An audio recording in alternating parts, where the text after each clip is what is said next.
We asked you about what is the greatest moral challenge of our time, and you've begun to respond. So I'll start to answer. One of the ones I think is really important that someone raised was the challenge of narcissism. I think here's one of the ways of thinking about why it's such a challenge. Everything around us, at least in these United States, it tells us to make it about you.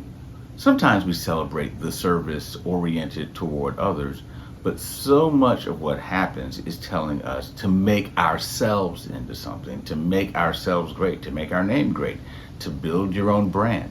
It's not that having a brand is necessarily a problem, but so much about what's going on in our society is about the expression of the self, or the finding of oneself, or the arriving at oneself, the building of oneself, or even what sometimes you might call what happens on social media, the curated self, the selections that people have of pictures and experiences that they present to others as if this is what their entire life is, hence that curated self. The point is, notice the word that I've said a lot, self. So that tells us that there is this challenge when everything around us is telling us, hey, tell us about yourself. Make yourself important. So that is a problem. Here's one of the things I think we need to think about. How do we think properly about ourselves? Because the goal is not to disregard ourselves, but to properly regard ourselves. I think, thinking about a biblical text, Romans 12:3, there's this language about do not think more highly of yourself than you ought to. If you read that in certain ways, it can sound like it's about condescension. Don't think about yourself at all.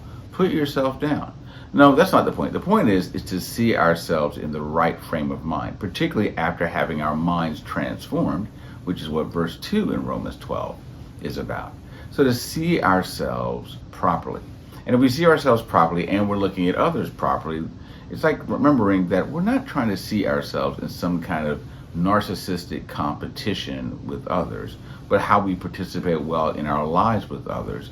And while we, of course, attend to ourselves, while we also strive to practice the second greatest commandment, to love our neighbors as ourselves, and think about all the ways we can seek to put good into the world, serving others. That's part of what we need to do to address this narcissistic challenge. But indeed, it really is a challenge. We've loved responses to this question. Send us more. We'll keep responding.